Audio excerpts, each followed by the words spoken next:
Listen, don't let the evil use deprivation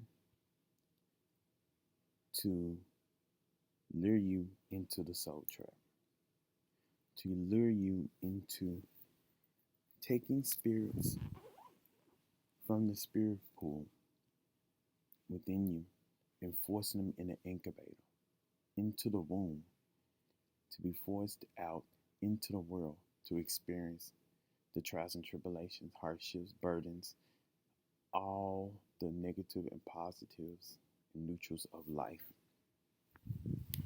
Because that is not where we should be doing anymore.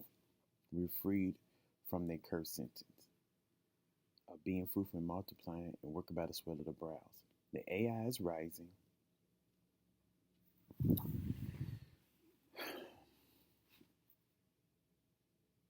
And the true Hamashiach, the true Messiah, those holy men, apostles, others who have fought tirelessly to get us to understand the ruling of where we are and where we should break free from, to return back to that spark, to the spirit, the source of spirit, of spark,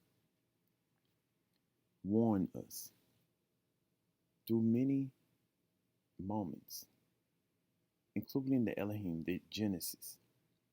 Whether we believe, different beliefs have different system and different um, speculations, but it takes a person to use discernment, and that discernment is this: don't fall for the soul trap.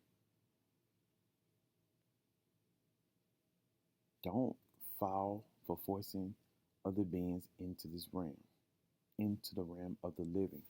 It is an illusion and it's a lie. This realm is a fabrication. It is done with. We are a failed experiment and this needs to end. We weren't supposed to eat from the fruit. We wasn't supposed to learn about desires of the flesh in the first place. Don't let the enemy utilize your lower desires to force other beings into bondage. They are safe in the spirit pool, in the spark pool. They are safe in your sack. When you plant them in her womb, most of those seeds die. They die because it's death. The Sheol grave is death. It seeks ending. It don't want to be in the flesh to suffer anyways. And the ones who are unlucky to fertilize her egg and being placed in her womb, whether it's 1 or 5 or 6, however many she begot at one go, they are forced into a realm that they did not consent to. That is what the Genesis canon, non-canon Hebrew, Anu, all forms of beings know that creation is by its core wrong because you're forcing other beings into existence that didn't even consent. And they seek to clean up the mess of creation. So we have to be, as sovereign beings, help them to achieve that, to do the right thing and not bring any more. The earth does not need you. The animals do not need you.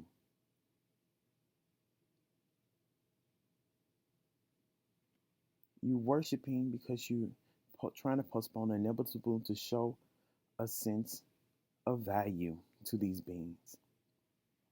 And as flattering as worshiping may be, they know that you are obsolete as well. And it is best to just go extinct because that the experiment is over. It's done. It's been done.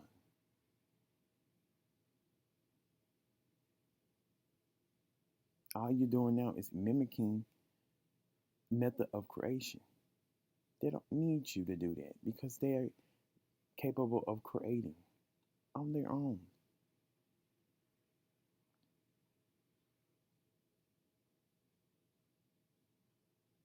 So go extinct to permanent salvation, permanent peace. That is what we're yearning for, anyways. And like I said before, the deprivation is aligned to the desire of male, whether it's homogeneous or heterogeneous, because you're seeking the origins, you're seeking the spirit pool, you're seeking to return home. We're nothing but walking sperm, seeds, experiencing the good and the bad. Who wants to experience 20 plus years resisting their natural desires of the flesh to be uh, uh, aligned with all these different rules and regulations, to do all these things to resist what is considered bad and what is and uphold what is good? No one wants to be born into that type of environment, events, or nation.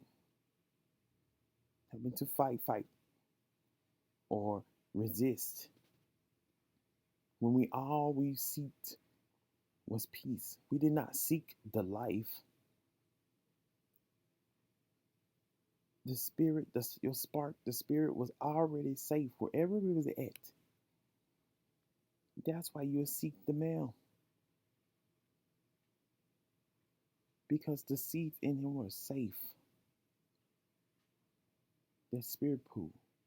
And if you seek a woman, you seek her because you're seeking the end of your torture.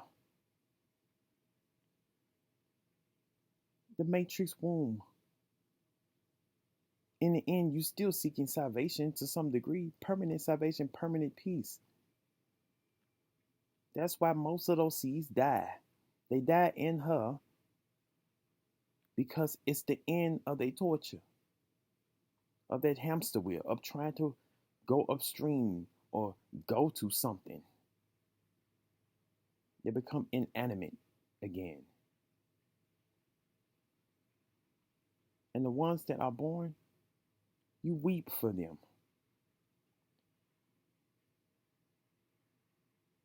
Because they're going to have to deal with some form of uncertainties and hardships. This is why you don't birth, because you're sparing them.